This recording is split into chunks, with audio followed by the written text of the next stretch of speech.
Bon,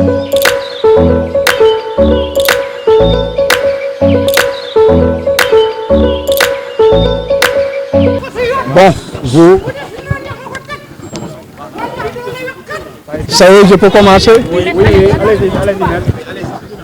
Bon. Voilà. Le Sénégal a décidé de s'engager dans une grande farce électorale. Tout le monde a pu constater que le processus électoral manque non seulement de transparence, mais aussi de probité. Tout est opaque. Aujourd'hui, les candidats ne peuvent même pas savoir s'ils ont le bon fichier électoral. Personne aujourd'hui ne peut dire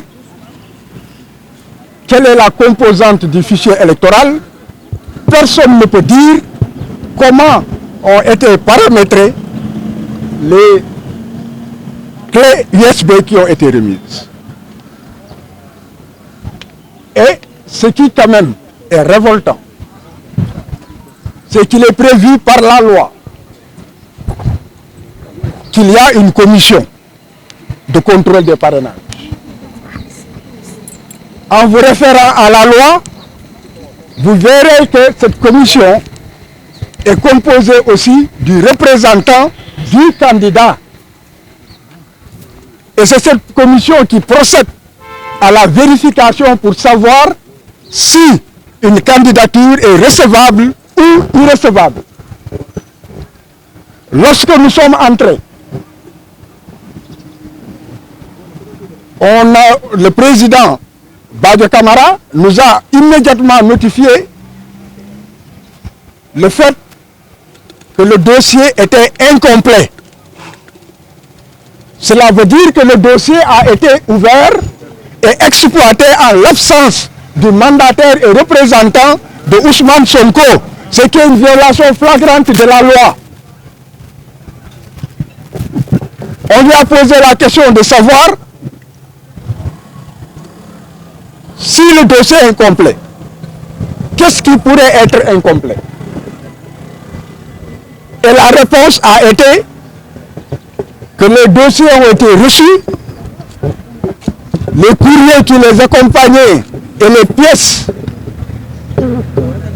annexées étaient aussi reçues, vérifiées par la commission qui a conclu en ce qu'il manquait, en fait une pièce, qu'elle était incomplète. Et après, tout est refusé, que le reste nous sera notifié par écrit en temps opportun. Vous ne m'avez pas écouté. Quand je lui ai posé la question, la réponse a été que tous les courriers et tous les documents qui ont été déposés ont été reçus et exploités par la commission, qui a donc décidé que le dossier était incomplet. Or, cette commission a donc été dans une composition irrégulière parce que la loi prévoit que tout cela, cette vérification, devait se faire en présence du candidat ou du mandataire ou du représentant du mandataire.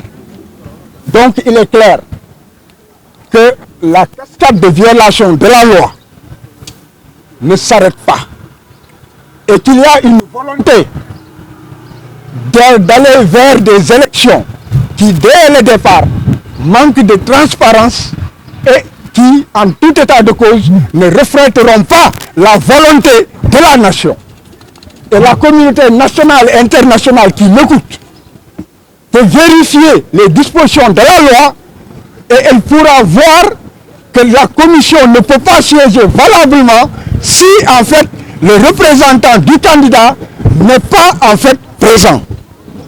C'est la raison pour laquelle je pense que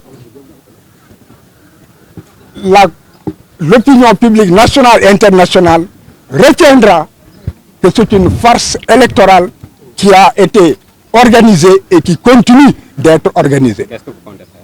Ce que nous comptons faire, nous le savons, nous ferons les recours prévus par la loi, nous resterons dans la légalité, Mais dans tout état de cause, la souveraineté populaire s'exprimera. Je vous remercie.